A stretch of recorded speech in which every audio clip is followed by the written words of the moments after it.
Um, awesome to see all your faces. I think everyone's got their camera on. Daniel, I love it that you've got your camera on at 5 a.m. If it was me, I'd be looking like absolute dog's breakfast, probably with my camera off. So good on you. Today we're gonna go Q&A style, Q&A format. So we've had some pre-submitted questions. We've also looked at the couple of the topics of discussion in the chat. As always, with the group size we have, please don't be shy today, guys. If you have questions as we go, just go ahead and unmute yourself when there's a pause in the convo, or just pop up your digital hand, and we should be able to cover quite a bit of ground today. So we're gonna start off with Hubert. Hubert had a couple really good questions that I'm pretty sure all of us are gonna deal with or face at some time or another. So, Gilly, what are your strategies around to places with very different environments in terms of like heat, altitude, humidity? What would be some acclimation strategies that you use with your athletes? Okay, there's a couple of things here that I think is important. Um, the first thing is often what happens is teams or coaches or whoever finds out they're playing in an environment that's pretty tough. So, for example, hot and humid weather in Brisbane in the middle of summer, um, or the Olympics in Tokyo. And all of a sudden, all that's talked about is how hot it's going to be and how everyone has to be ready for the heat. Um, and that's important to know that that's going to be a challenge. But I think the thing that gets overlooked is everyone is on the same playing field. Um, and you can create a bit of a mental escape or barrier if you spend too much time and energy on something that you can't do anything about other than be prepared for. So I suppose what I'm trying to say there is acknowledge that there's some stuff you need to get ready for, but don't make it the only thing. It's just something that explains maybe your program or your preparation or your rest or your arrival time or whatever. So don't make it an easy out or an easy escape. Oh, we just weren't ready for the heat. I gave up in the last 10 minutes because the heat got me. Um, so that's the first thing. Don't make it a mental barrier. Um, And then the second thing is understanding what it is that where you're going, and what you need to sort of get ready for, again, without making it a big deal.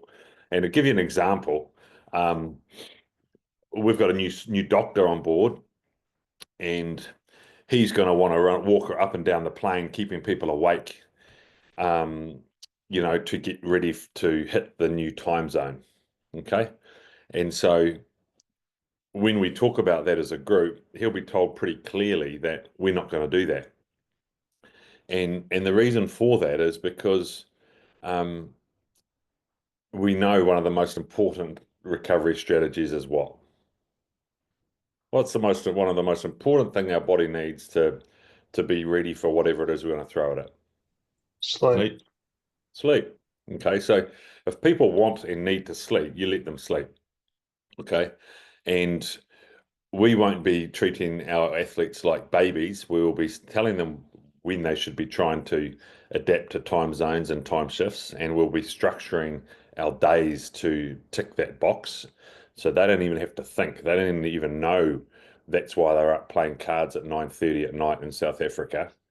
They think we're just having some fun together as a team. Actually, we're keeping them out of their bed. So again, we manage the schedule or tweak the schedule to achieve what we need without making it a thing. Okay.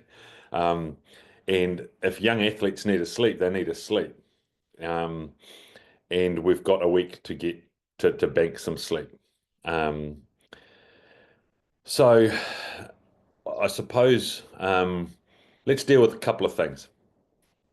Travel to and from a venue or a place. You're needing to be fresh prior to travel and then figure out what you need to do post travel. Um, you need to understand what the training schedule is going to be like between travel and performance and tweak that. Um, if it's hot, what's the best way of dealing with heat, do you think? It's the best thing that we can actually control in our jobs to be prepared for heat. Maybe Who struggles with heat? cooling, Pardon? str- cooling strategies, No. Would it be or Who hydration? preheating. struggles with Preheating. No. Think about our jobs, our core job. What is our core job? You just keep things the same, like don't change the program. Unfit people struggle in heat. Okay. How your body responds to heat is the same as being how your body responds to exercise. Okay. Your heart rate goes up, you sweat more, you sweat earlier. The fitter you are, the better you'll deal with heat. And so I'll always use that as a confidence thing with athletes. Like, just be fitter than the other team. We can control that. Okay. And all the things that you're all thinking straight away is strategies to combat the heat, cooling strategies, hydration, slushies, all that stuff. Absolutely. They're the little, yeah, we always talk about it on this call. They're the sort of trimmings, they're the icing on the cake. But don't um, forget that the foundation, the big, big rock, is being fit and fresh. Okay. That will help you deal with heat. Um, and I think that that's probably um, again keeping the main thing the main thing. What's our core role? Fit and fresh, being able to express ourselves, and then it's a few things to help with the heat. Some heat exposure during training. Change your training schedule so you're training the hottest part of the day leading into the event. Um, Jumping in saunas. Passive acclimation, so jumping in saunas or spas or hot baths. Like we had a World Cup in where do we have the World Cup? Japan, 2019. And part of our pre-season for the All Blacks was just, boys, every day you can either get into something hot for 30 minutes. I don't care what it is. Get into something hot. It's all, and they just did it, right? And they sort of got what we were doing. It wasn't a big deal. If they got it done, they got it done. If they didn't, they didn't. Um, and then you just expose them to the heat and you make sure they're drinking plenty and we did a weigh in to educate weight lost, in the heat. So just did it once just to educate on how much you're losing in this environment, therefore how much you need to drink. Um, so I think sort of hopefully that answers it, but it just depends so much on what sport it is, the level of athlete, where you're going, what it is that's difficult. But travel is a thing, um, travel is something to always think about, whether that's in a car driving 2 hours to an event. Okay. Yes. There is things you need to do post the travel, during the travel, before the travel, and most of it would be around, if you're a running athlete, keeping your hips loose, you're seated for 2 hours. Hey, let's stop every hour and have a walk around and just make sure that everyone's just getting out, opening the hips up. A couple of basic lunge patterns to open the front of the hip up. That's all. Get there a bit earlier than normal you would for a game and have a little bit more extra focus on mobility. Again, it could be self-directed or coached lead. Not a big deal. It's just we're just loosening up from the bus trip. Um, so does that sort of help, Hubert? Yeah, absolutely. I guess the main part of where my question was coming from was throughout most of my professional experience, be it with sailing or boxing, um, we've always been traveling quite long distances and usually to very different environments. So with the sailing, at least there was never altitude, obviously, but there was always quite hot temperatures because everything was based around summer in the given location we would go to. But with boxing, it was even more challenging because the destinations was always quite obscure. Like we'd have tournaments in like Uzbekistan or like mountains of Mexico, like really obscure places that you wouldn't go for most sports. And it was always a bit of a challenge. Um, I think I dealt with it well, but it was always a bit of a challenge dealing with the travel and then the change of environments, given it was, especially in boxing, quite a fast turnaround between competitions as well.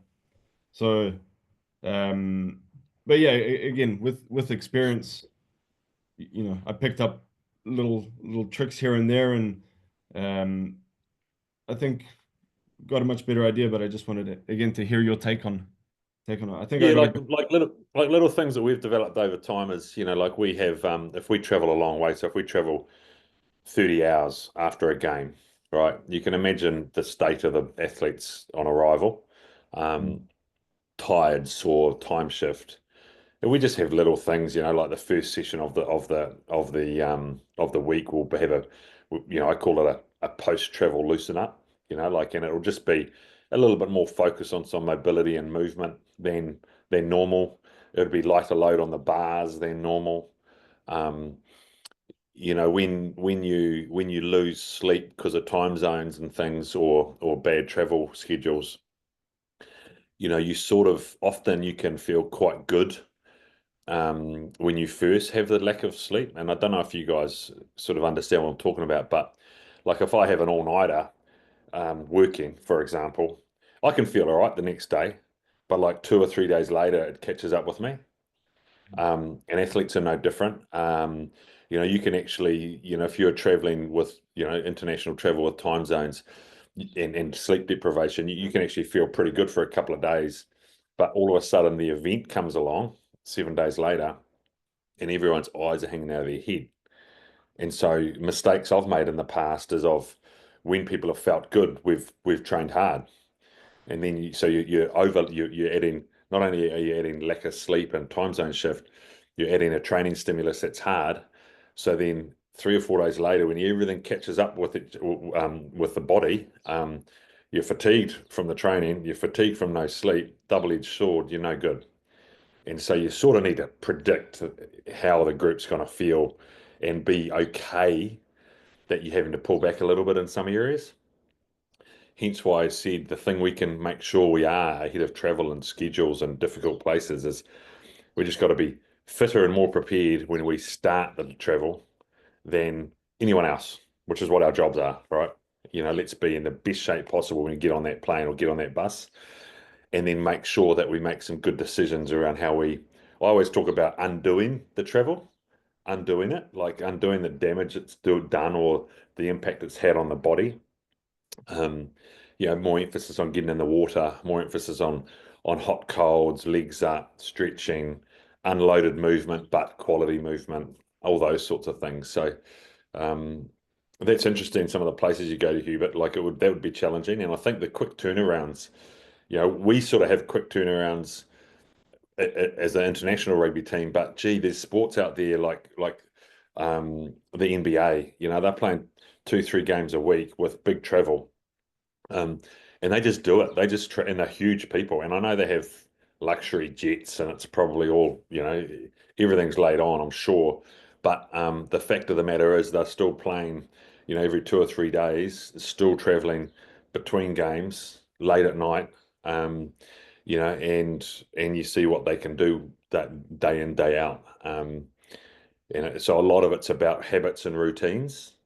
I think that's something that as athletes, you're trying to peak or perform at an event, um, having tried some things that you're likely to experience on your travel, experimenting with how it looks and feels for you as an athlete or you as a coach, and then coming up with a recipe that we know works. That's probably the thing that gives confidence. So um, if we're not confident in our plan, we're hoping, and hope's no good. Hope's not a thing, right? Hope's crossing your fingers and closing your eyes and hoping that things are going to go okay. We should have confidence that if we do this, we are going to be fine. yeah. Well, it's also good to hear that I wasn't the only one who made the mistake, because at the beginning of them, when I started with the boxing, the coaches, they would usually put a lot of pressure on to get stuck right into the heavy training. Um, and at the beginning, I didn't realize to what point it was necessary to really allow the guys to yeah, basically, as you said, to unpack the travel. So I made sure that once we'd experienced it a few times, to prioritize it. That's great, mate. Like you can't You can't have full confidence in your plan if you haven't maybe cocked it up once or twice to learn. Yeah. So I think that that's and athletes are the same. Athletes will go, gee, I shouldn't have done that. That made me feel like crap later in the week, or next time, definitely don't want to do that. And I know that when I first started traveling a lot, um, like I remember having travel plans that were like, you know, wear sunglasses at 3 p.m. in the sun, drink 250 mils every 30 minutes, um, have carbohydrates for dinner. Like we used to have these insanely detailed travel plans. And athletes will go, mm, no, I don't want to do that. And you talk to them about it, they'll be like, well, Gilly, if I drink 250 mils every 20 minutes, guess what's going to happen? I'll be like, oh, well, we've just got to get you adjusted for travel. We've got to help you get off the plane in a great place. He said, I remember as an older athlete in All Black, he said, well, I drink 200 mils every 20 minutes. I'm going to be weeing every 30 minutes and I'm not going to sleep at all. Yeah. Ah, yeah, no shit. That's actually a really good point. And so you've got the wisdom of athletes that you have to leverage off as well. Um, wisdom of athletes, wisdom of coaches, knowing that they're not always right, but there are some potential learnings. And so that was a big aha moment for me. That was 20 years ago where I was like, actually, these travel plans are based on science, but they're not based on real life. They're not based on the fact that these athletes are boarding a plane. All they need to do is watch a movie and fall asleep. Okay. And let's worry about what happens when we get off in terms of our structure and how we undo and unpack what we've been through.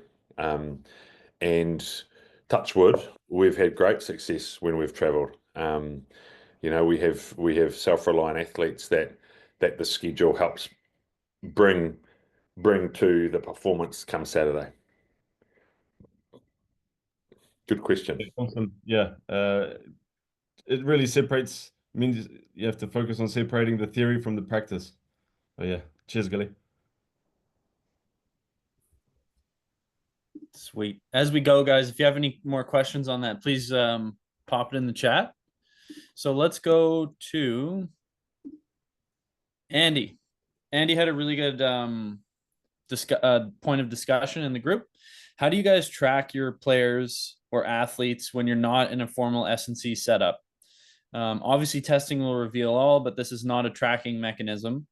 We have group chats to maintain some personal contact, but some are more engaged than others. So for you, Gilly, like how do you go about that when you have a bunch of remote athletes? It's not easy. It's definitely I think the point in that comment there was, some athletes are more engaged than others. We even see that ourselves, Bucky, with Rugby Ready, where we have some athletes that are fully engaged and responsive all the time, and some that just watch the chat, and that's about it. And I think it's one of those things where I think that when people don't engage in group chats, it's because it's not special. Okay, it's more special than having no chat, right? But a one-on-one's the way to get better interaction, and I think having a personalized approach versus an athlete coach approach also helps undo some barriers. So if I'm texting a player, um, and all I'm saying is, what did you lift today? Chances are I'll either won't get a response or I'll get a 100 times three. Okay. But if I message the player and say in good Kiwi fashion, hey bro, hope family's good. How's your baby sleeping? Um, then I get a response straight away. Hey Gilly, yeah, Bubs is really good, growing real fast. Can't believe this. It's a crazy world being a dad. And then you follow up with, mate, that's awesome. How did your lift go today? Then all of a sudden, you've got a social interaction that's not just about a job. a number. It's actually about the person, and I think that that's probably what I've learned the most over the years. Is it's not it's.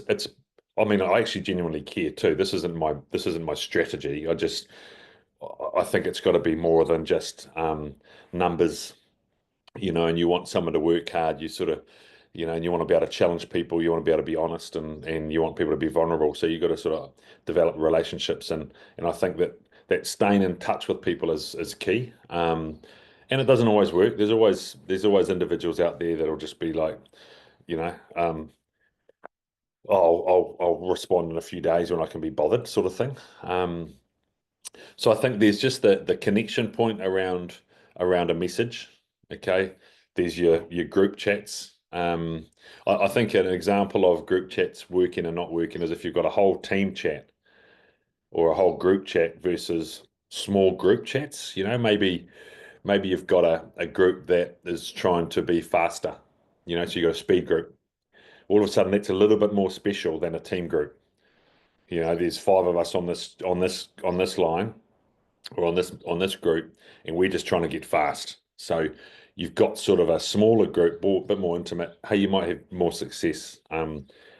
In terms of numbers and stuff, it's really hard, isn't it? Like we got some challenges at the moment where we get numbers all over the place, but how they're collected, who collects them, what, like even body weight, for God's sake. Body weight is such a challenge to make any sense of when you're talking about athletes spread around because what time of day is it being measured and what sort of scales are we on? And oh, hang on, have we got shoes on, t-shirt, jandals, sneakers, a cap, a hoodie? What are we wearing? Like like everything is a challenge to do remotely. So trying to standardize that is obviously the thing we can control. Try and get some standardization. Trying to get some sort of interaction that's not just about work.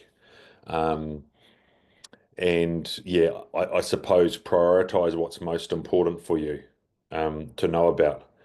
Is it how you're feeling? Is that all you want to know? How you're feeling under the training load? How you're sleeping? How's family? How's that calf that was tight last week?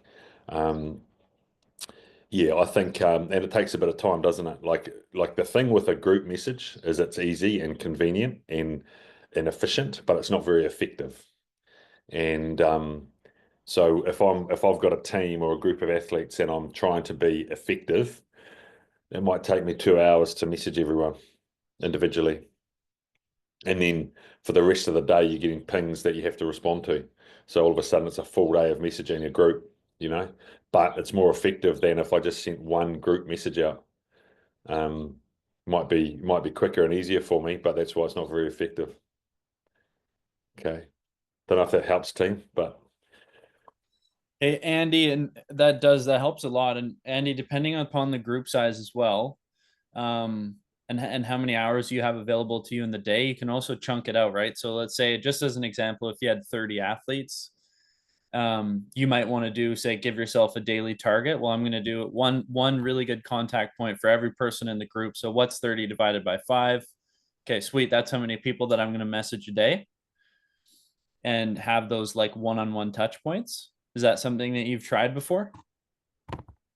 No, it's not, and I like the idea of having smaller groups that are more focused on certain areas. Because one of the things when you have a big group too, like you can get some guys that are pig lazy in the gym, but are good footy players, and they still perform really well on the weekend. And it sets a bit of a bad example if, like, you know what I mean, if you're on those bigger group chats. So I think I need to divide and conquer as far as getting some focus and some results. it's all about being if you think about human beings, um, we all like to feel a little bit special or um, valued or appreciated or you know as soon as we're in a group setting we're just a number, we're just another part of the group, so especially if you're struggling with certain individuals, they can just hide away in the group but all of a sudden you treat them a bit different and give them a bit more individual love and attention, then you might get better outcomes. You know, it's no different to us in our jobs. If we're speaking to the group of athletes at the start of a session, I find that so ineffective because half of the group are just not even present. You know, like they're looking around at the program or they're joking with a mate, or but if you have individual or small group chats, they're way more effective. It's classic pedagogy or teaching, you know, one-on-one. Um, you know, the bigger the group, the less impactful or the message, you know. Small class sizes you learn more than large group class sizes. It's been known and it's out there for probably centuries. Beautiful. All right, next up, Simone. So, all right, he had a really good question around shoulder stingers. So to give context, his guys are in season. They've done sort of like a ramp up into contact work. So they've done like a graduated contact plan. But what they're struggling with right now is some of the athletes are having shoulder stingers in season, and they basically play through it until their arm is not functional. Do you think, or is there anything they could be doing in the gym to prevent this, or even in terms of like tackle technique work through the week? I think so. I think what I've heard is there's some contact progression's been going on, but there's a few stingers happening. Yep. And and I think if we think about what stingers are a compression of a nerve, right? And partly due to um, tackle technique or just how um, the tackle's unfolded. Okay, so it's not always poor technique, but often you can be more prone to hurting yourself if for a split second you've got your technique wrong, you put your head in the wrong place or the shoulder in the wrong place, you get a bit of a stinger. The problem with stingers is that the more severe the nerve impaction, the more prolonged the pain or potential numbness can occur for. Um, I suppose the main thing that you've got to sort out is neck strength and shoulder armor is the thing that I think is most important. Um, so having large trapezius muscles, okay. So you got this big muscle sticking out here, and then you pretty much like me, guys. And you got these big delts, okay, covering up the shoulder here. So you got these big delts, and you got this big trap sitting up here. Um, and then you got a strong, solid neck. Then that's what we can control. That's what we can help the athlete develop to protect themselves going forward. So I think traps, neck, and shoulders as simple as like anything involving abduction is going to hit the delt. Whether that's behind the body, to the side of the body, in front of the body, on an angle, like whatever abduction you need. Um, you, yeah, whatever, Bucky. Um, so I think shoulder armor, neck strength, some decent traps, you're going to help protect that shoulder girdle. The most unstable joint in the body is the shoulder, right? Like it's this tiny little socket and huge ball, and it's just needs to be surrounded in muscle. Um, so I think that if you've done your progressions, great. In contact, that's awesome.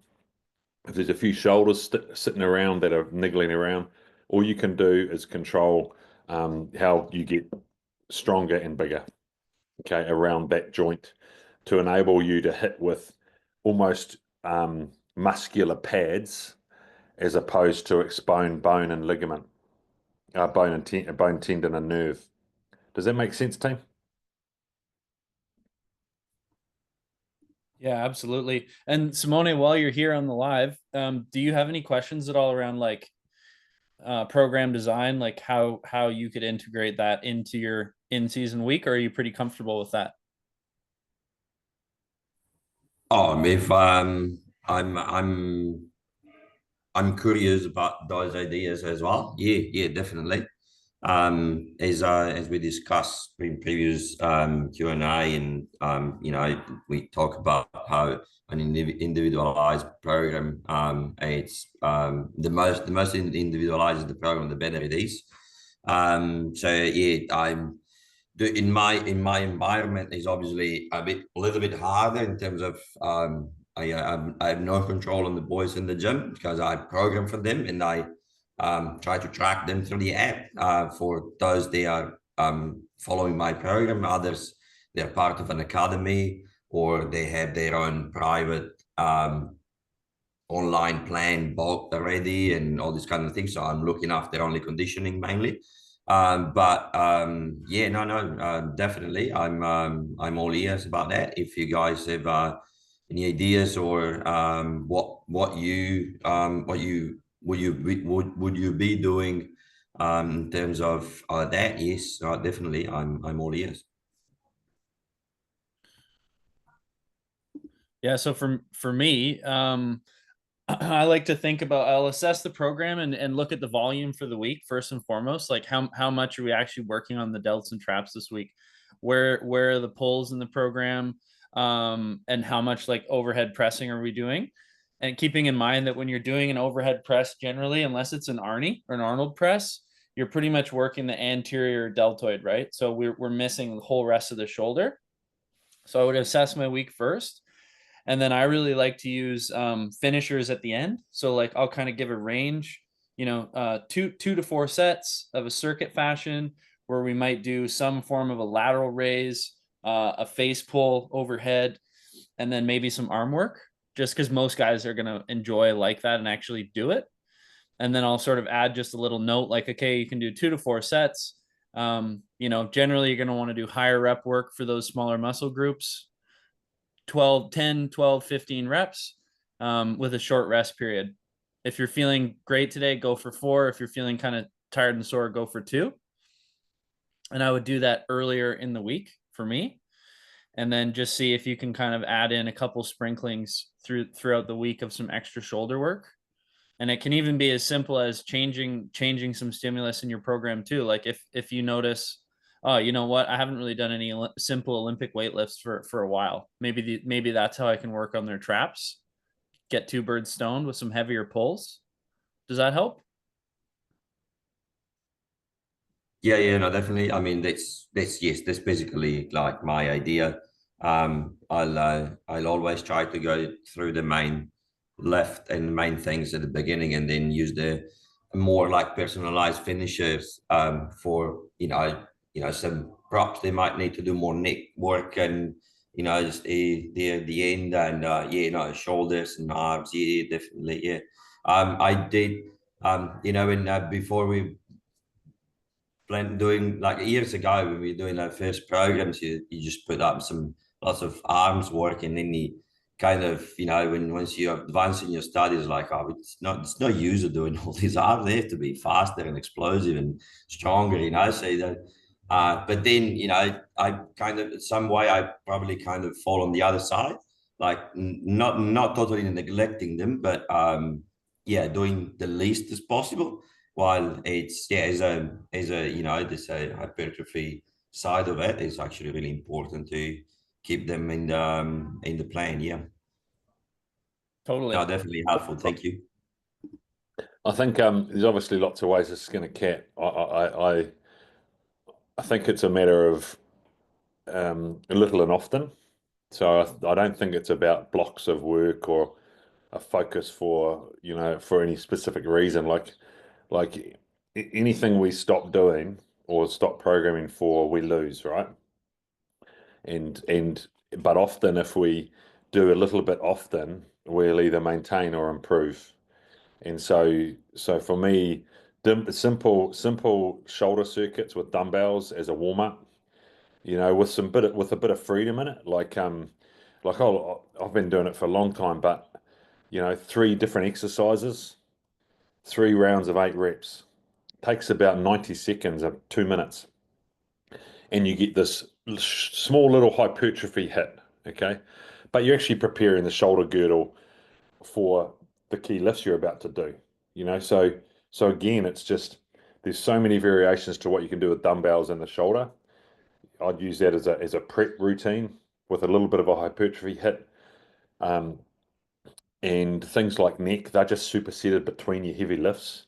You know, in your rest period, everyone's doing neck. Doesn't matter if you're a prop or a midfield. Midfield get just as many concussions as anyone. Higher speed collisions. So it's one of those things where this is where periodization, in my mind, puts a few people astray.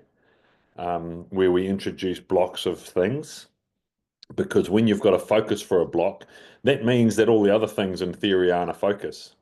And as soon as they're not a focus, you lose ground, you know. So for me, the shoulder, the delts, the traps, it's an every session thing. The neck, it's an every session thing. We do neck in the gym and on the field. The guys are doing neck every single day. Okay. And I don't know if you guys remember a wee while ago, but a certain player for the All Blacks broke his neck in South Africa. Okay, Sam Cane broke his neck in South Africa and walked off and stayed in South Africa for a couple of weeks because he needed surgery. And the surgeon said to him, what saved his life is how thick and strong his neck muscles were. Okay. And so I'm not saying that's because of this amazing strength and conditioning program, by the way. He already had a big, strong neck, okay? But I think it's really important. You've got to, anything that you deem as being something that's going to help the athlete stay healthy or perform, you sort of got to do it all the time. You know, like you just got to do it all the time. It's just got to be part of the recipe, day in, day out. Sorry for the rant. That makes a lot of sense. And I think for all of us too, because it can kind of, everyone will have their own programming sort of biases and you can forget about stuff. But I think if you look at sort of like you said, a program design matrix for the week, for the month, for 12 weeks, etc., and you make sure that you're sort of checking boxes in each little area, that can be a huge help, guys. So if when you're sitting and writing programs or when you're assessing what your athletes are doing, just, I don't know, me, like I'm very visual, so like I would have like something, like what's my lower body pull, what's my lower body squat pattern, what am I doing for shoulders and neck, calves, etc., core. And then you can get creative with the design of that, so long as you're kind of sticking to a recipe for success, like Gilly said, little and often. And on that topic, Lucky had a question: would you do any eccentric work for the shoulder? Well, I think if you're doing overhead presses and anything like that, there's an eccentric component, right? So you could definitely put a focus on that. So you've got an overhead press or some variation of that. Often we see young athletes especially not have a lot of control on the eccentric phase. So you could definitely make sure that there was a controlled eccentric, Lucky, 100%. No different to if we're doing an eccentric focus on the bench press or anything like that. So I think the key thing with the shoulder also is I'm talking about strength and size, but there's also a lot of sort of outer range work that you can do. So you can go put a band in your hand in this position here and have someone perturbate the band, okay? And you be having to move and the shoulder having to react to all these different movements. So it's sort of a randomized eccentric sort of stability movement. So a lot of our athletes won't necessarily be getting stingers from tackling out here. That's how we dislocate the shoulder. Most of the stingers happen when we're actually hitting a nice and close, but anything like that where there's sort of some reactive strength, again, is quite novel and fun for young athletes, but really good to work on that stability in outer ranges as opposed to in close. So, yeah, play around with things like that. You can bounce balls against a wall, like heavy balls or weighted balls that bounce and get close and get that same reactive catch going on. So I think Lucky's right. Like there's lots of variations there, but I think stability, the reactiveness, and then control of eccentric is important. Awesome. I've got a question if you guys don't mind. So I don't think we've talked about this before. Gilly, when you're programming strength training intensity for your in-season athletes, how do you go about monitoring that on a weekly basis? Do you ever during an in-season block where the player is going to be playing on a Saturday, do you ever go like to say an RPE 9 effort, like a fairly high effort, or do you kind of keep it on the lower side? How do you structure strength training intensity through an in-season block? Um, basically, um, the emphasis will come from one, the group, um, and where we're at, and two, what we're trying to get ready for. So I think what you're saying, Bucky, is within a week, do we actually have certain sessions or days where we go, okay, this is 100% effort, or this is a 90% effort, or the answer is yes, absolutely. But again, our structure of our week is such that it allows that to um, almost be normalized. So a Thursday training session, we have three of them. One of them's, 2 out of 10 effort. One of them's max effort, velocity, power, competition. And then the last one is game simulation. So it's as hard as a game, if not harder, but it's shorter. So, so I think that's sort of the answer to your question is yes, we do all the time. Some gym sessions on a Monday, it'll be boys, long turnaround. Today we're pushing the boat out. We're going to do heavy triples. I want your last one near maximum, no reps in reserve. Okay. And so it'll depend on the calendar, the schedule, travel, opposition, time of year. And so, like probably, I talked about periodization earlier, but basically a structured plan around when we're going to reduce our reps to some max efforts, low volume, max efforts. I think I mentioned before on this call, the last World Cup in 2023, like we're sort of hitting two two max singles in the week of the final, the whole group, and so volume really low, intensity really high, in numbers sort of the best a lot of them were hitting in a 4-year cycle. And so yeah, I think, does that answer your question, Bucky? Yeah, no, no, it does. And how would you go about, say, for instance, maybe the context would be like for a club athlete, they're working, they're playing every Saturday. Would you still say on a Monday or a Tuesday gym if they can throughout a season? Would you still push them pretty hard if they're feeling good, or would you try to keep their intensity down? Like, would you say, okay, for every 4 week block we do, we're not going to exceed like an RP 8 or an 80% effort? Oh no, no, I think you sort of need to vary it. I think you need to vary your stimulus all the time in a structured, common sense way. If I was helping a club rugby player, then it would be looking at the calendar, and it'd be going, okay, well, you're playing this team and this team and this team who are bottom on the ladder every year, so they're going to be quite easy games, right? And so you can say, well, you're probably going to come out of that game feeling really, really good. So that's the week we push the boat out.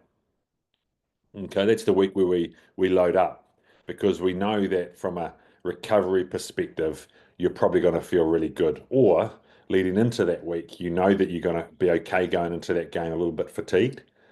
And so that's what I mean by structured approach versus periodization. Periodization, well, it's the same sort of thing, but understanding the days or the weeks where you can push harder, in days or weeks where you actually want to enter this game or this competition feeling the best you've ever felt. And so what happens before that and after that is how allows you to sort of manage that, I suppose, performance. Like at the end of the day, rugby players, team sports need to peak on a Saturday or once a week. Um, how do we achieve that? But also, if we just keep everything the same, athletes will get bored, it'll become monotonous, but we'll also probably deload, detrain, so we've got to look for windows in the season, even as a club player, where we know this week's a light week, could be only 2 gym sessions instead of 3. Know that next week's a big week, 3 sessions, and we're going to push the boat out. And that in itself creates energy, because it's sort of like, okay, I'm cruising a bit this week, knowing that I've got a fuller tank up for next week. I think that's sort of that would sort of be my advice. Thank you. No, that's super helpful. That definitely clears it up for me. All right, Simone had another gem. Oh, and I hope we have the time for this one. So Gilly, what's your, and this was for the group as well. So guys, what's your methodology with conditioning? So if we're speaking on a usual preseason plan, what do you prioritize? What boxes are you looking to tick? And then what do you prioritize during the season with the time that you have available? And Simo, if I've missed anything or you want to clarify, you can go ahead and unmute. No, that's no, I was curious about their ideas of pre-season, what you prioritize, and the only thing I probably clarified what I said in terms of what the time you have available, because obviously in a setup of a club rugby you don't have much. Coaches need to build a game plan and movement patterns and all the clarity around game management, and then in season you gotta manage to do something useful on the warm up, plus eventually a top up conditioning or working on accelerations and speed or whatever it is that you want to do. So that's the question. That's the part of the question where it's a bit more tricky, because obviously on a professional club, you have the players there every day mostly. Okay, so you got like all your spots during the day when you can hit different energy systems or different aspect of the performance. Obviously, in a club rugby where you might think they might have an extra sessions on their own, or they're probably going to do a top up at the end of the training. So that's yes, but you got like 2 windows basically with the whole team per week, and they have to pick on Saturday. Yeah, so that's just the clarity around the timing. Yeah. So if I was to go into a club and had 2 sessions a week, Simone, I would do very, very, very little conditioning, speed, anything like that wasn't related to the game and without a ball. So I would be basically working with the coaches to design conditioning games or conditioning drills that involved catch pass decision making, and working into space, so game understanding, because you guys will all know about the hot spots of football, where all the talent of football has come from in time, and when they dug into how come it's so there's just so many talented football players, it was all about small-sided games and numerous touches of the ball. And club rugby is the same. The amount of time I see clubs do conditioning, and they've got 80 minutes or 90 minutes, and 20 or 30 minutes of that is without a ball. I just don't get it. Most club rugby players struggle to catch and pass. So why we're not just doing a bucket load of that while under some fatigue? So I would be keeping it really, really simple, Simone, and I would be working really hard with ball and with the coaches, so it's integrated. A little example like let's say you're running through some game plan and there's some maps being run, and it's maybe it's an attack focus, and you've got 2 or 3 guys that just aren't up to it physically. Well, every time a play finishes, I've got to do 4 burpees. So all of a sudden it's a rugby focus, but they're not fit enough. So do whatever extras they need to do within the session. you're right, you don't know what they're going to do away from you. I'd always prescribe an aerobic run that they all should be able to do. You know, on a Monday, you need to do 30 minutes aerobic jog or run. That takes one thing off your list you have to try and worry about. And then in your 2 sessions, I would be looking at a really short progressive warm up straight into some progressive, intense progressions and intensity of game related drills or games. You know, and I mean, I do it with the All Blacks. Like we if those players that don't play, we do conditioning games and shit work after the game on the stadium field. And I can fuck them in about 20 minutes. Um, and it's simply because, but it's with ball. It's all functional. Wrestling, wrestling to run, wrestling to catch and pass, 3v1 channels, conditioning games, bit of competition. They get fired up because they don't want to lose, and the referee sucks, and that referee's me, and you know you sort of got to just try and make the most of the time. And so that means also that something a frustration I see is if you've got 90 minutes, right? You can't afford to every week introduce something new, because you introduce something new, then it takes you 3 minutes to explain it. It takes the group 3 minutes to figure out what you've said and how it works. And so all of a sudden you've lost 6 minutes of quality work. Whereas if you just had, you know, 5 or 6 things in your back pocket that you use throughout the season, and you've got your time, and you're just like, okay, we're doing 4v4 guys, offside touch, let's go, you over there, you over there, boom, into it. No rules need explaining, no one's talking, and we're straight into it. Wayne Smith taught me that, you know, like if you've got to focus, name it, explain it, then name it. And then whenever you come back to that, it's really familiar. There's no explanation required. You lose no coaching time. Um, so yeah, I don't know. Does that help?